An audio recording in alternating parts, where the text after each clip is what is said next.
Estamos felices y muy contentos de poder alabar y glorificar el nombre de nuestro Señor Jesucristo. Estamos felices, contentos de contar con esa gracia maravillosa. Quiero en esta oportunidad compartir con ustedes la palabra del Señor.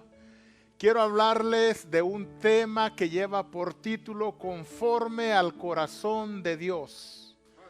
Conforme al corazón de Dios. Pienso que uno de los honores más grandes que un ser humano puede tener es que Dios diga que somos conforme a su corazón. Creo que el privilegio más grande que nosotros podemos tener es que Dios se exprese en esa dirección hacia nosotros. Hermanos, la Biblia nos muestra que eso puede ser posible. Porque del personaje sobre el cual les voy a hablar fue un hombre como usted y como yo. Un hombre imperfecto, un hombre que se enojaba, un hombre que le fallaba a Dios, un hombre que pecó delante de Dios. Un hombre, hermanos, que tuvo muchas dificultades, como las tiene usted, como las tengo yo, pero que ese hombre halló gracia y tuvo ciertos detalles que le valieron a que Dios dijera que él, este personaje, era conforme al corazón de Dios. Les invito a leer la palabra del Señor en esta tarde, el libro de los Hechos. Vamos a leer el capítulo 13 y vamos a leer el versículo, hermanos, 22. Hechos 13, verso 22. Si usted no trajo Biblia, la puede leer allí al frente, en las pantallas, lo tenemos allí. Nos ponemos de pie brevemente para leer la palabra del Señor y leemos la palabra tal cual está escrita. Y honramos al Padre, al Hijo y a su Santo Espíritu. Quitado les levantó por rey ¿a quién? A David, de quien dio también testimonio diciendo: he hallado a David, hijo de Isaí, varón, conforme a mi corazón, quien hará todo lo que yo quiero. Pueden sentarse, hermanos. Vea lo que dijo Dios de David. Vea cómo Dios se expresa de este hombre con dificultades como las tiene usted, con grandes errores como los tiene usted, como los tengo yo.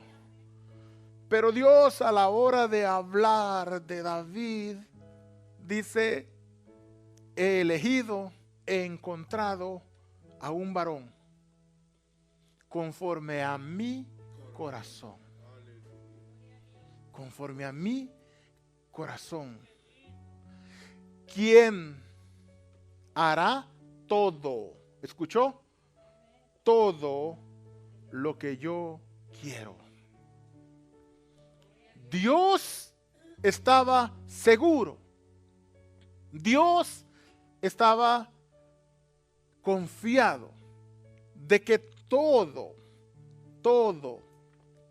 lo que él le dijese a David, David lo iba a hacer.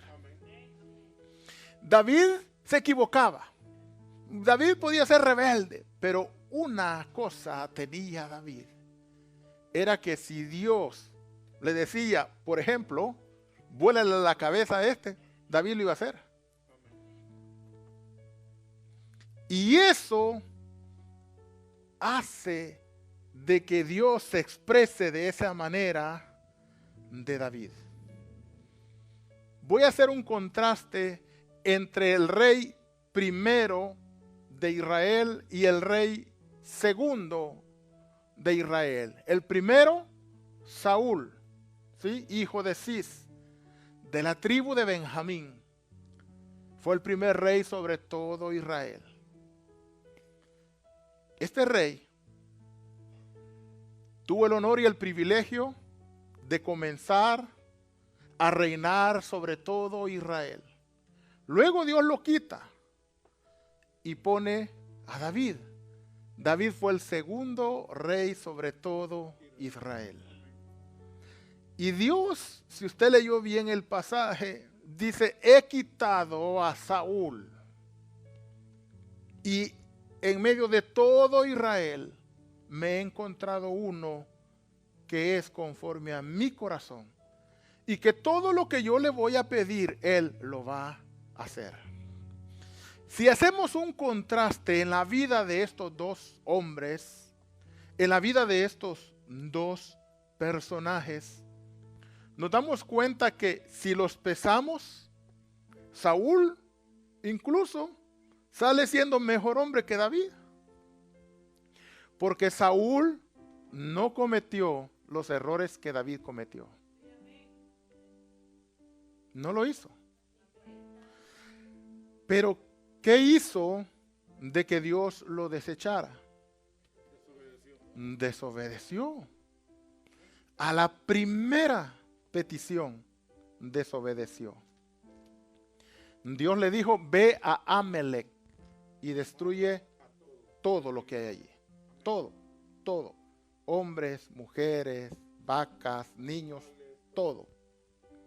Saúl no lo hizo. La primera orden que Dios le dio, no lo hizo. Entonces, dice Dios de Saúl, me pesa haber llamado a Saúl. Y ahí podemos ir conociendo qué clase de Dios es el que nosotros tenemos. Cuando Dios nos diga que hagamos algo, hermano, hay que hacerlo. Y eso lo tenían bien claro los discípulos. Cuando los llamaron los judíos, los del Sanedrín, y los golpearon y les dijeron, no prediquen más en ese nombre. No hablen más en ese nombre. Juzguen vosotros, hermanos míos, dicen los discípulos, si es necesario obedecer a los hombres antes que a Dios. O sea, no vamos a dejar de predicar. Porque es necesario obedecer a Dios primero antes que los hombres. Y eso lo hace a David diferente a Saúl. Así es que, por ejemplo, vea lo malo que hizo David. David mató a un hombre. Lo hizo porque había cometido adulterio con la esposa de él. Y por si esto fuera poco, esa mujer quedó embarazada de él. Saúl no cometió esta clase de pecado, no. David hizo muchos errores más graves, pero obedeció. Cada vez que Dios lo mandó a hacer algo, obedeció.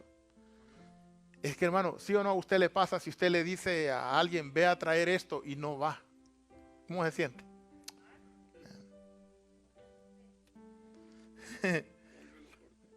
Sí. La pregunta es, ¿qué hizo David de especial para que Dios hablara así de él? Aunque se equivocaba. O sea, él tiene que haber hecho algo, hermanos. Tiene que haber hecho algo especial para que Dios se expresara de esa manera. Saúl no pecó tanto como David, pero Saúl no tenía la sensibilidad que tenía David para con Dios. Cuando a Saúl se le dijo, cuando el profeta llegó y le dijo, ¿hiciste lo que Dios te pidió? Sí, dijo. Exactamente.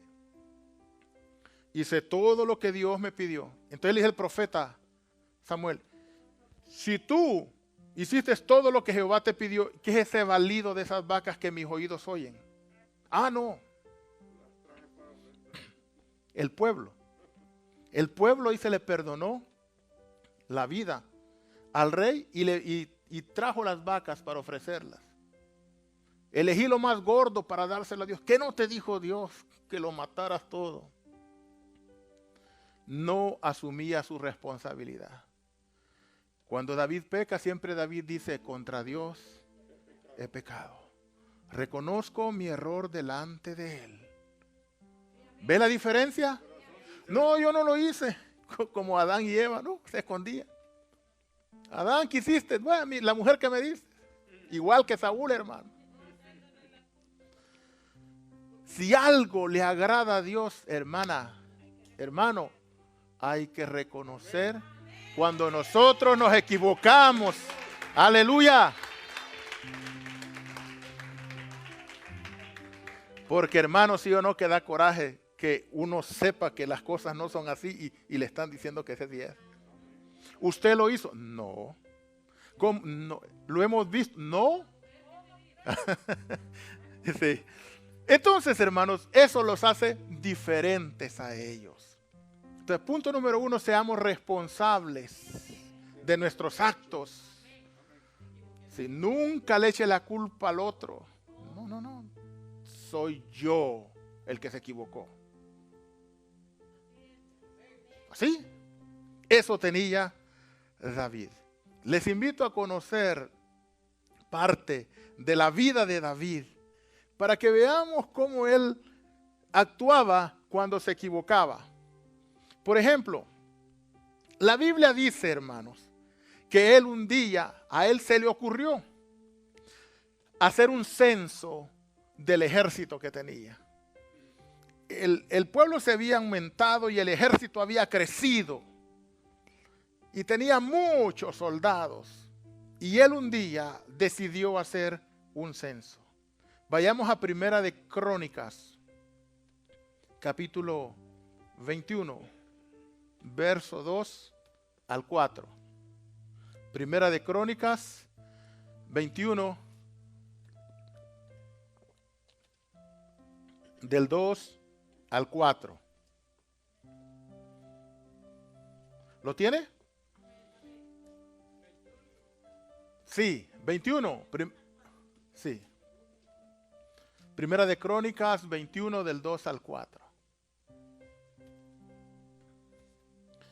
Y dijo David a Joab. ¿Saben quién era Joab? Joab era el general del ejército de David, el mandamás, la máxima autoridad. ¿Ok?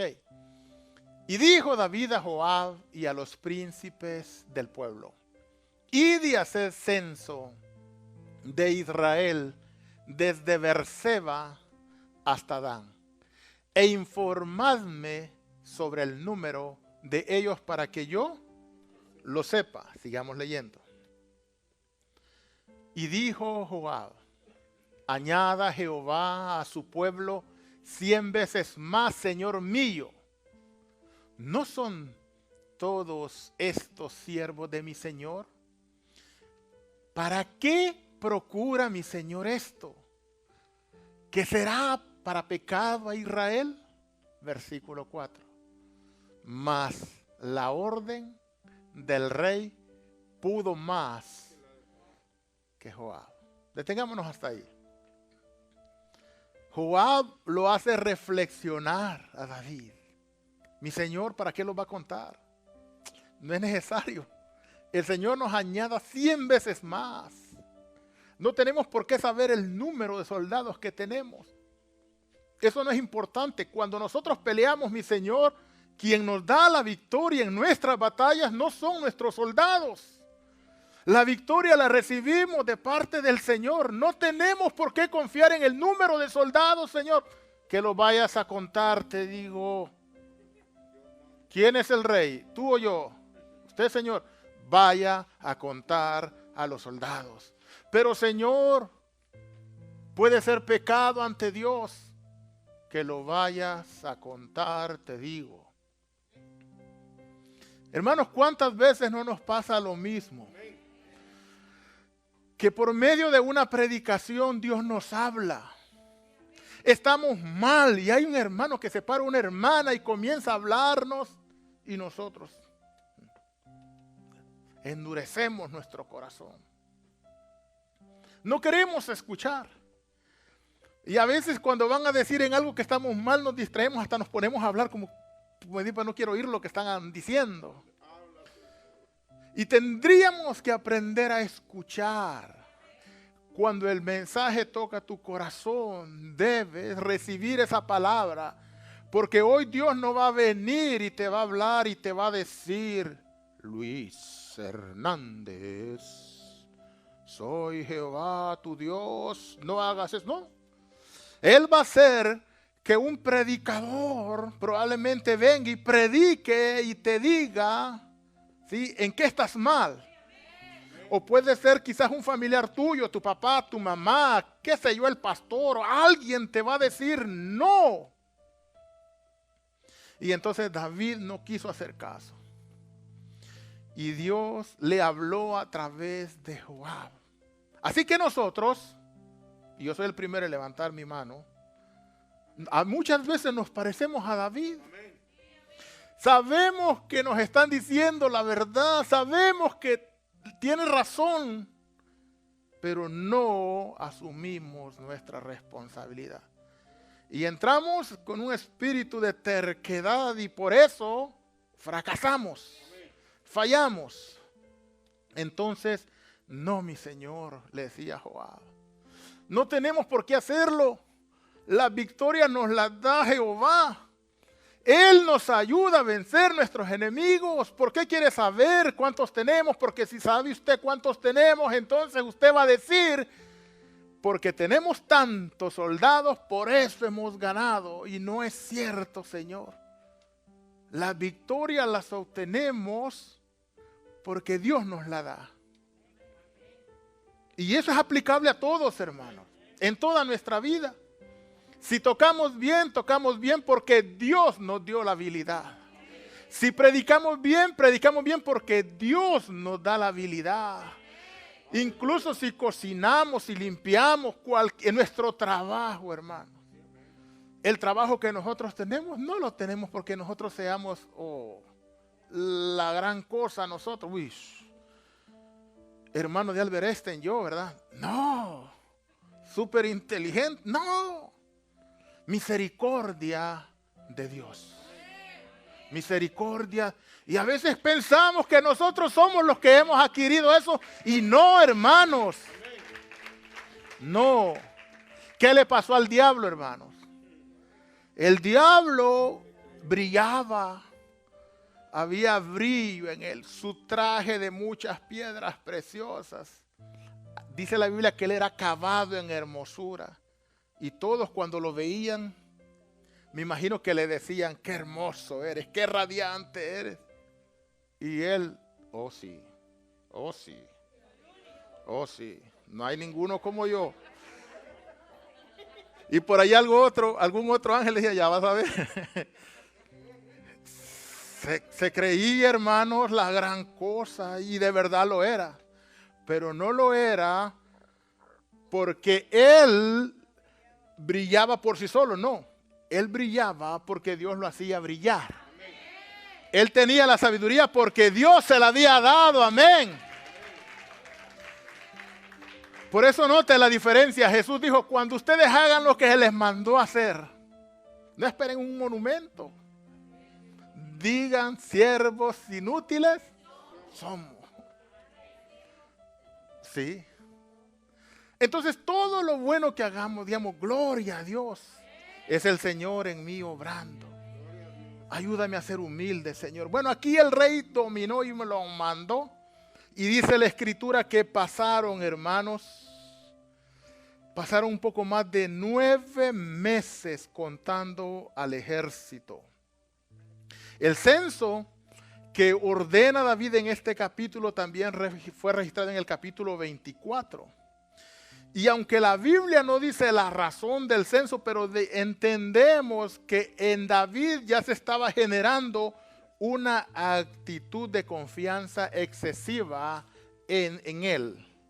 Entendemos que David ya estaba confiando en su poderío militar y que él pensaba que las victorias que él las tenía era porque tenía un buen ejército militar.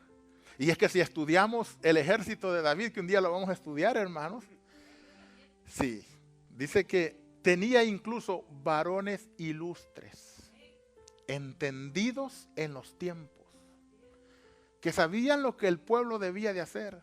Tenía hombres diestros. Dice que eran ligeros como las gacelas, sus rostros como rostros de leones. Eran valientes para pelear. Entonces, y él peleaba en medio de ellos y veía la sagacidad y la velocidad que estos hombres tenían, que mataban a uno. Y él también. No, pues, ya nosotros, ¿verdad? Tengo lo mejor. Sí. Y entonces el ego, hermanos, nos lleva a la derrota. Siempre que nosotros brillemos, tenemos que darle la gloria a Dios. Vea lo que dice Salmo 20, verso 1 y verso 2. David entendió después esto. Salmo 20, verso 1 y verso 2. Jehová te oiga en el día de conflicto, el nombre del Dios de Jacob te defienda. Verso 2. Te envía ayuda desde el santuario y desde Sión te sostenga. Versículo 6, nos saltamos hasta el 6. Verso 6. No vamos a leer el 3 ni el 4, no. Mire lo que dice. Ahora conozco que Jehová, ¿qué hace? Salva a su ungido. Lo oirá desde sus santos cielos con la potencia salvadora de su diestra. Siguiente versículo, el 7. El versículo 7. Estos, o sea, las otras gentes, confían en ¿qué? Y aquellos en caballos. Mas nosotros, en el nombre de Jehová nuestro Dios, tendremos memoria. Nosotros confiamos en el nombre de Dios. No confiamos en nuestras fuerzas, amén. Confiamos en el nombre del Señor. Entonces David censa porque en él se había generado un espíritu de arrogancia. Su corazón se había contaminado y se había llenado de soberbia y de orgullo, de vanidad. Entonces es importante que nosotros aprendamos siempre a ser humildes. Que nunca, hermanos, se nos olvide que todo lo que tenemos o todo lo que hacemos viene de parte de Dios. Amén. Todo viene de parte de Dios. La Biblia aquí dice en Primera de Crónicas 21, verso 1. En Primera de Crónicas 21, verso 1 dice lo siguiente. Pero Satanás se levantó contra Israel e incitó a David a que hiciese ¿qué? El censo. Acá dice que fue Satanás. Es que ¿saben qué es lo que pasa? Que el diablo nos observa y nos oye cuando hablamos, cuando decimos y cómo actuamos. Si usted de repente comienza a estar descontento con algo, dice el diablo. Ya te escuché, ¿verdad? Si usted dice, por ejemplo, yo ya me aburrí esa iglesia. ¿Te aburrió? Bueno. Y comienza a trabajar en ti. El diablo ya había visto que David se estaba creyendo, que había orgullo y soberbia en él. Y por eso Dios pudo haberle evitado este disgusto a David. Pero Dios quitó su protección para que el diablo entrara y lo tocara. Y fue fácil. Y aquel cayó redondito. Entonces, hermanos, vemos que si nosotros no nos cuidamos, y aunque Dios nos hable, algún día nos vamos a estrellar. Evitémonos con eso. Los 9 meses y 20 días tardó el censo. Y volvió Joab y le dio el total del ejército a David. Y le dijo, segunda de Samuel 24:9, le dijo lo siguiente. Y Joab dio el censo del pueblo al rey y fueron los de Israel 800,000 hombres, pero ¿cómo eran? Fuertes, que sacaban espada.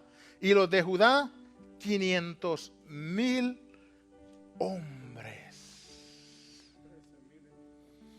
Increíble la cantidad, hermanos, de soldados que tenía. Ah, no, dijo David, con razón estamos saliendo victoriosos nosotros.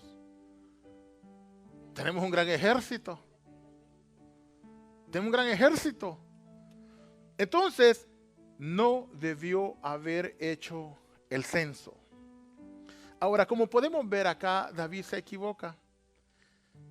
Y nos podríamos preguntar, ¿nos equivocamos nosotros también, hermanos?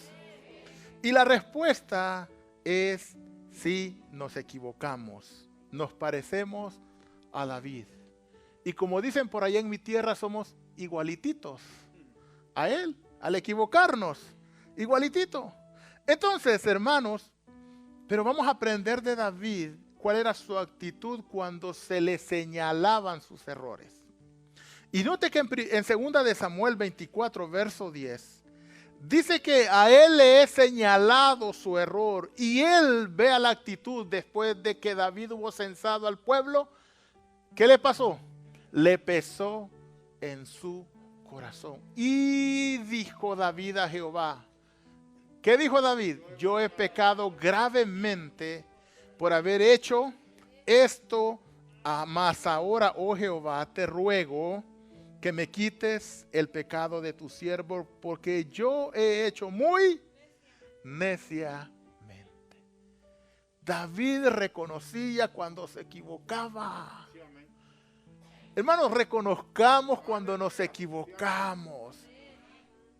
Sí, yo me equivoqué. ¿Qué pueden hacer cuando, por un ejemplo, solo un ejemplo, se pasa la luz y lo detiene el policía y viene molesto el oficial, su licencia? Discúlpeme, señor, ¿te pasaste la luz?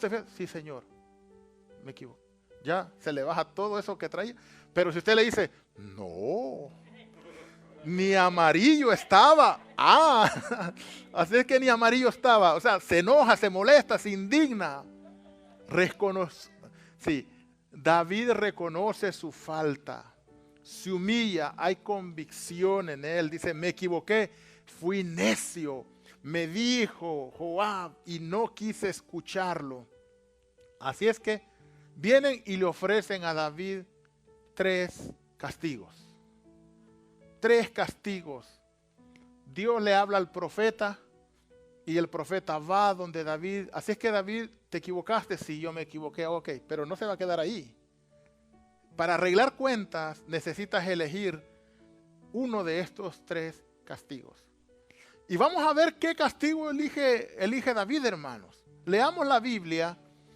En 2 de Samuel 24, verso 11 y verso 12, note que David no dijo, no, Señor, no me castigues, no. Y por la mañana, cuando David se hubo levantado, vino palabra de Jehová al profeta Gad, vidente de David, diciendo, verso 12, ve, y di a David, así ha dicho Jehová, 3 cosas te ofrezco, tú escogerás una de ellas para que yo lo haga. ¿No se recuerdan a su mamá cuando le decía, ¿querés con la escoba o querés con el lazo o querés con el cinturón? Nunca los pusieron a elegir. Bueno. ¿Querés pasar tu media hora sobre el maicillo, sobre el maíz o sobre el arroz? Elige.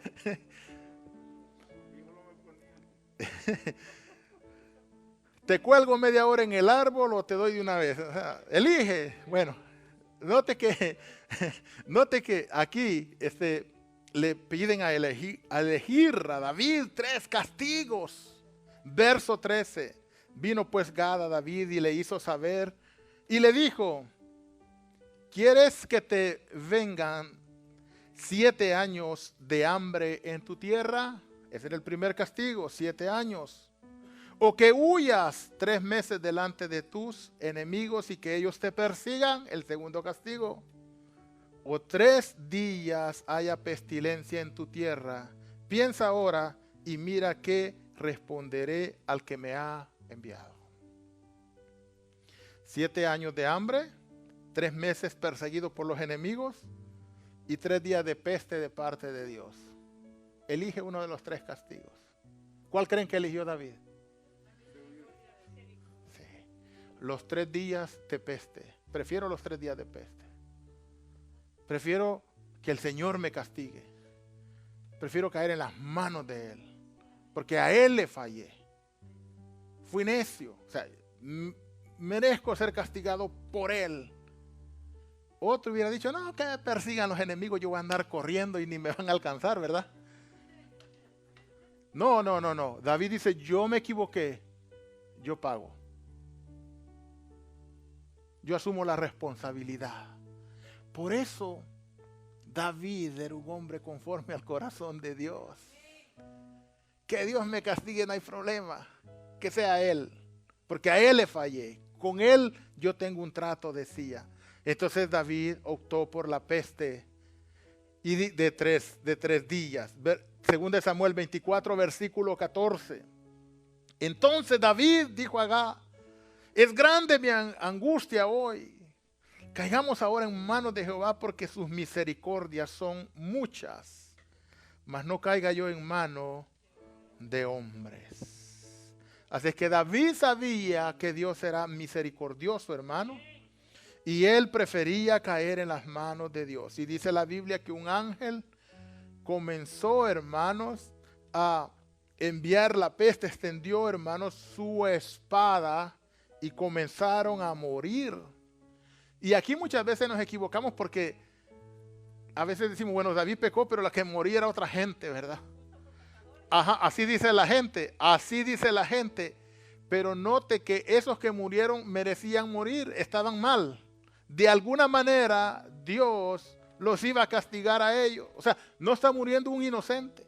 Pero David al ver eso, David se turba, hermanos. Se turba y justo cuando viene el castigo ya sobre Jerusalén, dice la Biblia, hermanos, que el ángel, Dios le da una orden al ángel para que se detenga de castigar al pueblo. Justo. Y Dios lo envió, hermanos, a David a una era de un hombre llamado Arauna Jebuseo, para que David allí ofreciera sacrificios para obtener el perdón por lo malo que había hecho. Ese lugar, hermanos, es exactamente el lugar donde Abraham ofreció a Isaac en sacrificio a Dios. Y en ese lugar, hermanos, es exactamente donde Jesús dio su vida por amor a nosotros. Y ese lugar es el lugar donde fue construido el templo de Salomón. Y ese lugar es donde está la mezquita esa que les mostré aquel día. Allí en ese lugar, allí ocurrió eso. Entonces viene y el profeta instruye a David y le dice, para que pare la matanza, tienes que ir y tienes que hacer unos sacrificios en esa era, en ese lugar. En el lugar, hermano, donde fue construido el templo.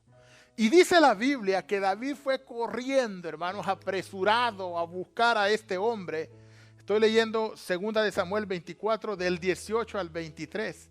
Lo leo. Y vino, dice Gad a David aquel día y le dijo, sube, levanta un altar a Jehová en la era de Arauna Jebuseo. Verso 19. Subió David conforme a lo dicho por Gad, según el mandato de Jehová. Y Arauna miró y vio al rey y a sus siervos que venían hacia él saliendo. Entonces Arauna se inclinó delante del rey, rostro a tierra. Verso 21. Y Arauna dijo, ¿por qué viene mi señor el rey a su siervo? Y David le respondió, para comprar de ti la era, a fin de edificar un altar a Jehová, para que cese la mortandad del pueblo. Arauna dijo entonces, tome y ofrezca a mi señor el rey todo lo que bien le pareciese. Y he aquí bueyes para el holocausto, los trillos, los yugos, los bueyes para la leña. Todo esto Arauna se lo da al rey. Y dijo Arauna al rey, Jehová tu Dios te sea propicio. Y le ofreció todo eso. Agarre todo lo que quiera, mi señor el rey, ofrézcalo a Dios. Todo lo que usted quiera. Aquí está, todo lo mío es suyo, ofrézcaselo a Dios. O sea, no necesita pedirme ni pagarme nada. ¿Qué creen ustedes que hace David? ¿Le va a pagar o no le va a pagar? Sí. Allí iba yo. David viene corriendo, angustiado, desesperado, porque quiere ofrecer holocausto a Dios para parar la mortandad. Viene el dueño del terreno y le dice, no me tiene que pagar ni 5, agarre los bueyes, agarre las vacas, agarre todo lo que necesita. Agarre la leña, ofrézcalo, todo es suyo, mi señor rey. No me pague nada. Sí, hubiéramos dicho nosotros, qué bendición, ¿verdad? Gloria a Dios, mira, bendecido. Hasta en la desgracia estoy siendo bendecido. Segunda de Samuel 24. Ahora vamos a leer el verso 24 y el 25. Y dijo el rey a Arauna, no, sino por precio te lo compraré. Porque no ofreceré a Jehová mi Dios holocaustos que no me cuesten nada. Entonces David le compró la era y los bueyes y por 50 siclos de plata, y edificó allí un altar a Jehová y sacrificó los holocaustos de paz. Y oyó Jehová las súplicas de la tierra y cesó la plaga en Israel. David tenía ciertos detalles que tocaban el corazón de Dios. Y eso es lo que tenemos nosotros que buscar tener. Pero a veces somos bien cómodos nosotros. No nos gustan los sacrificios.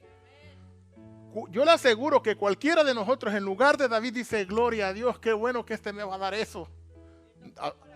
Le tocó el corazón Dios, así no gasto nada. Mira, hasta en la desgracia soy bendecido. No, no te voy a agarrar nada gratis. ¿Sabes? Voy a hacer algo.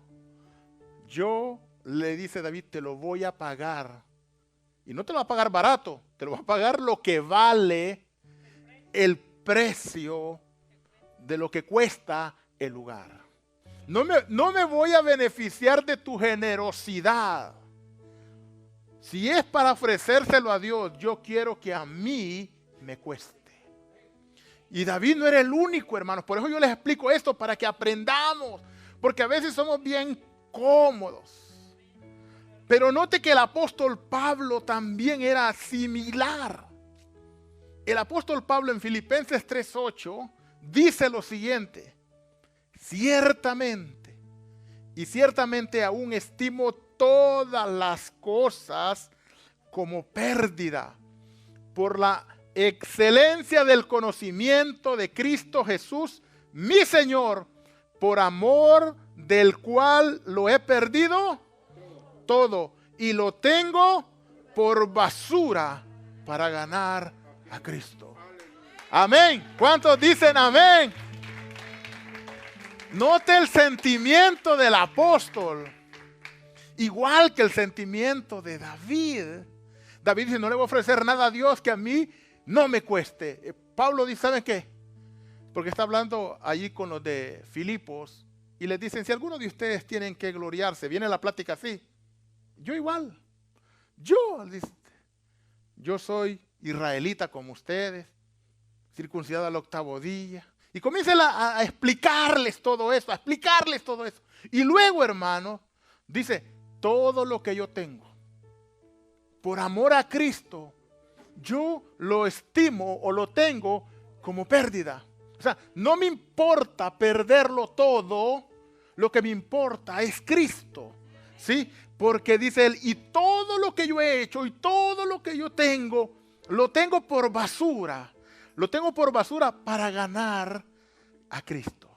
¿Ustedes creen que esa actitud no conmovió a Dios? Claro que sí, hermanos. Por amor a Cristo, el apóstol Pablo decía, lo he perdido todo, lo tengo todo por basura. Entonces hoy en día nos preguntamos, le preguntamos a alguien, hermano, ¿por qué no viene a la iglesia? Ay, hermano. Sí. Estoy bien cansado. No se imagina lo cansado que estoy yo. Y pobre de usted si no le entiende, pues, porque qué de plano. Parece Hitler ese pastor, ¿verdad? Si no le entiende. O Saddam Hussein, ¿no? Uno de esos. Hermano, si supiera lo lejos que yo vivo. ¿Tiene carro, hermano? Sí, dice. ¿Y usted ve el carrazo que tiene? Bueno, yo recuerdo cuando yo empecé a ir a la iglesia, íbamos a otro estado. Hermano, nos levantamos a las 4 de la mañana. Caminamos 20 minutos para agarrar el primer tren. Nevando, lloviendo, 20 minutos caminando al primer tren. De allí agarramos 4 trenes. Era de un estado a otro, hermano. 4 trenes agarrábamos. Y llegando a la estación le llamamos al pastor para que fuera a traernos, porque la iglesia estaba como a 20 minutos, a 25 por ahí.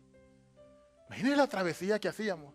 Yo por eso, cuando yo hablo con alguien, allá en Houston, por ejemplo, cuando evangelizo a alguien, me dice, mire, yo fuera a la iglesia, pero ya vi, dice, está 25 minutos, está bien lejos. Y yo, por dentro, porque uno tiene que ser educado, por dentro yo me río, hermanos. Porque yo hacía 3 horas y media para llegar a la iglesia. 3 horas y media. Todos los días, 3 horas y media que íbamos, los días que íbamos. Y hermanos, y a mí no me pesaba. No me pesaba. Y era todo el día en esa iglesia. Todo el día. Entonces yo por eso, mire, también en mi primer viaje misionero a Senegal, conocí a unos muchachos. No sé si puede poner la foto, muchachos, una foto que mandé ahí. Me tomé una foto con unos jovencitos. Porque me impresionó. Ellos, hermanos, esos jovencitos, caminan 7 kilómetros para llegar a la iglesia. 7 kilómetros.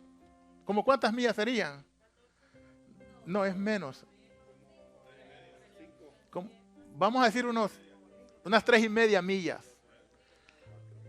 Caminando en el sol. Y resulta, hermanos, que a mí me llamó la atención porque ya habíamos empezado y hoy van llegando cuando íbamos en el primer canto, vi los muchachos que llegaron. Y me llamó la atención porque eran jovencitos ellos. Y entonces dije, mira, puros muchachos, qué bonito. Llegaron y se unieron a la alabanza allí. Hermano, esa iglesia no tenía templo. El servicio era debajo de un árbol. Debajo de un árbol. Y allí ellos caminaban 7 kilómetros para ir. Eso es amor, hermano. Cuando ellos me contaron su historia, yo dije, no voy a dejar pasar esta oportunidad. Yo me tengo que tomar una foto con ellos y me la voy a llevar de recuerdo. Y me la tomé con ellos. Porque de regreso, hermanos, nosotros le dijimos, mire, como nos dimos cuenta de su historia, díganos por dónde vienen para irlos a dejar, porque nosotros andábamos en un microbús. Y entonces los llevamos a los muchachos hasta su aldea.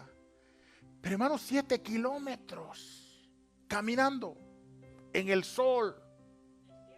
Sí, es arena, hermanos. No es calle como la de nosotros, es arena. Y ellos van para allá. Entonces, hermanos, nosotros aquí somos bien cómodos, hermanos.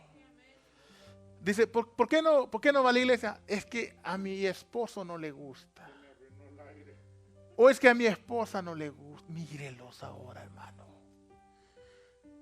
¿Por qué no va a la iglesia, hermano? Dice, porque no me gusta la música que cantan allí. Así dice la gente, hermano. No, dice. No me gusta. No me gusta, dice. ¿Por qué no va a la iglesia? No, dice, porque es que en la iglesia dice, allí dice, en la iglesia dice, en la iglesia no le bajan al aire. Ahí está, hermanos, miren, esos jovencitos, hermanos, caminan 7 kilómetros para ir a su servicio. Ellos son ¿qué? 8 son ellos. Hermano, todos los días de culto. Y no llegan a un lugar como este, hermano. Llegaban debajo de un árbol. Debajo de un árbol. Y entonces, ¿qué dirá Dios de nosotros, hermanos? Que tenemos una troca F-150 en el garaje, hermano. o un Cadillac ahí. Y no. Entonces, hermanos, cuando nos midan con ese tipo de sacrificios, hermanos, ¿cómo vamos a quedar, hermanos? ¿Por qué no va a la iglesia? No, porque es que en la iglesia piden diezmos y ofrendas. Ahí me dijo un señor, usted aquí trabajando, y el pastor suyo me dijo con 2 chamaconas, una de este lado y otra de este lado, con 2 cocos, así me dijo. Y yo le dije, Señor, el pastor soy yo. No hallaba donde meterse. No hallaba donde meterse el Señor.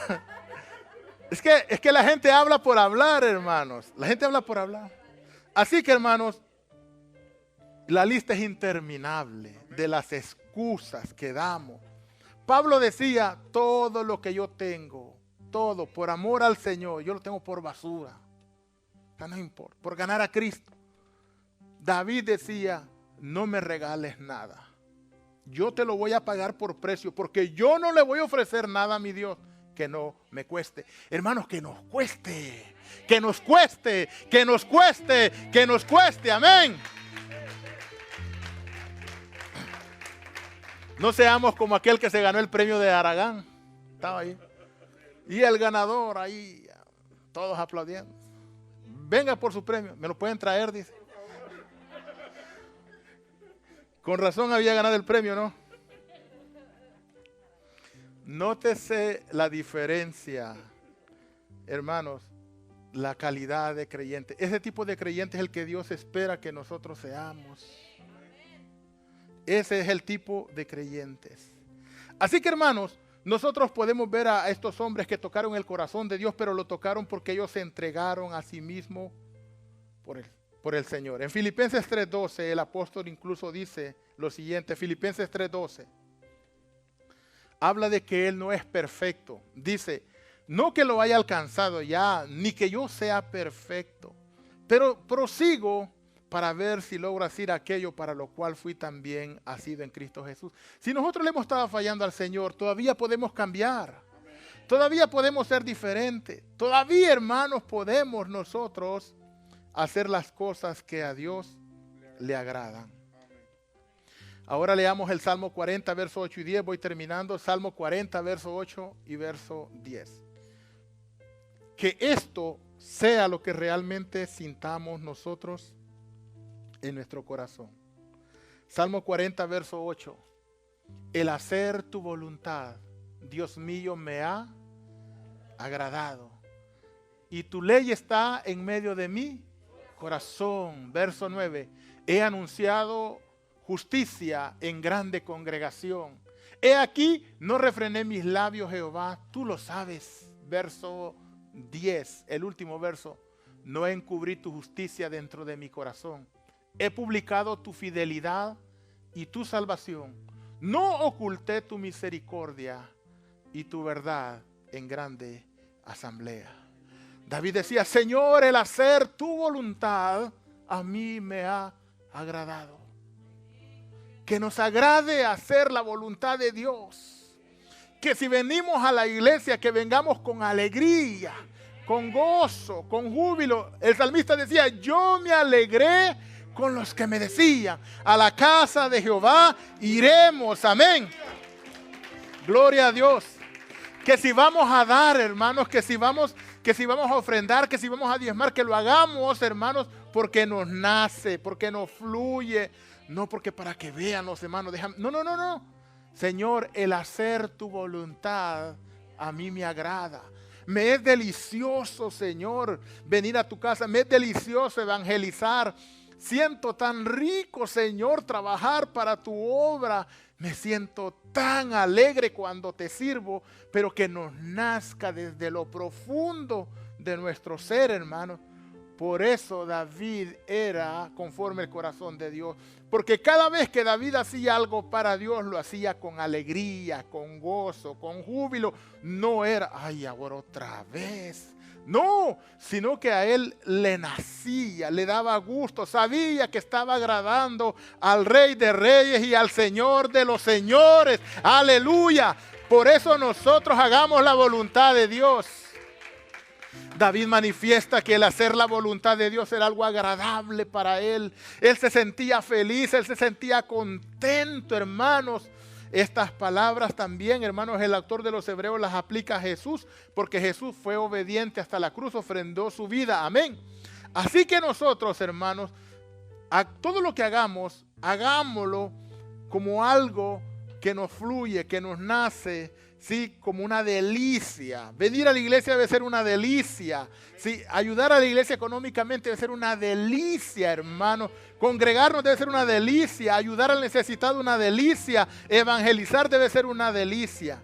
Quieren ponerse de pie, concluyo diciendo, aquellos que disfrutan el servicio y la presencia del Señor son personas que viven en armonía a la voluntad de Dios, disfrutan de la presencia del Señor, adoran al Señor en integridad, adoran al Señor en espíritu y en verdad.